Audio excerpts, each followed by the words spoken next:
एक शाम राजा अकबर अपने प्रिय बीरबल के साथ अपने शाही बगीचे की सैर के लिए निकले। वह बगीचा बहुत ही शानदार था। चारों ओर हरियाली ही हरियाली थी और फूलों की भीनी भीनी खुशबू वातावरण को और भी खूबसूरत बना रही थी।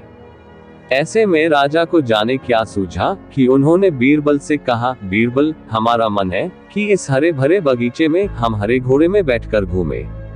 इसलिए मैं तुम्हें आदेश देता हूँ कि तुम 7 दिनों के अंदर हमारे लिए एक हरे घोड़े का इंतजाम करो। वहीं अगर तुम इस आदेश को पूरा करने में असफल रहते हो तो तुम कभी भी मुझे अपनी शक्ल न दिखाना। इस बात से राजा व बीरबल दोनों वाकिफ थे कि आज तक दुनिया में हरे रंग का घोड़ा नहीं हुआ है। फिर भी राजा चाहते थे कि बीरबल किसी बात में अपनी हार स्वीकार करे। इसी कारण उन्होंने बीरबल को ऐसा आदेश दिया। मगर बीरबल भी बहुत चालाक थे। वो भली भांति जानते थे कि राजा उनसे क्या चाहते हैं। इसलिए वो भी घोड़ा ढूंढने का बहाना बनाकर 7 दिनों तक इधर उधर घूमते रहे। 8वें दिन बीरबल दरबार में राजा के सामने पहुंचे और बोले, महाराज, आपकी आज्ञा के अनुसार मैंने आपके लिए हरे घोड़े का इंतजाम कर लिया है, मगर उसके मालिक की 2 शर्तें हैं। राजा ने उत्सुकता से दोनों शर्तों के बारे में पूछा।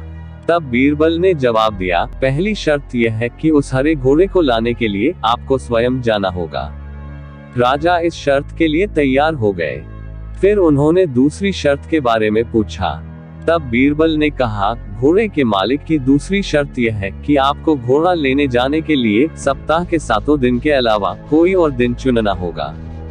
यह सुन राजा हैरानी से बीरबल की ओर देखने लगे। तब बीरबल ने बड़ी सहजता से जवाब दिया, महाराज, घोड़े का मालिक कहता है कि हरे रंग के खास घोड़े को लाने के लिए उसकी यह खास शर्तें तो माननी ही होंगी। राजा अकबर बीरबल की यह चतुराई भरी बात सुनकर खुश हो गए और मान गए कि बीरबल से उसकी हार मनवाना वाकई में बहुत मुश्किल काम है।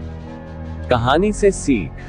यह कहानी हमें यह सिखाती है कि सही सूझबूझ और समझदारी के साथ नामुमकिन लगने वाले काम को भी आसानी से किया जा सकता है।